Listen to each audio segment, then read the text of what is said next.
Seekor gajah ditemukan mati di kawasan perkebunan kelapa sawit di Desa Jamburehat, Kecamatan Banda Alam, Kabupaten Aceh Timur. Saat ditemukan, kondisi gajah sudah mulai membusuk. Gajah jenis kelamin betina ini diperkirakan sudah mati sejak 2 minggu. Aparat Kepolisian Resor Aceh Timur bersama petugas dari Balai Konservasi Sumber Daya Alam BKSD Aceh mendatangi langsung ke lokasi tempat ditemukan gajah mati tersebut. Hingga kini belum diketahui penyebab kematian gajah tersebut. Pihak BKSDA Aceh telah mengambil sampel dari bangkai gajah untuk mengetahui penyebab kematian.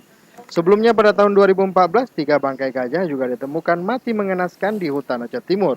Dari Aceh Timur, Said Maulana melaporkan untuk Aceh Video.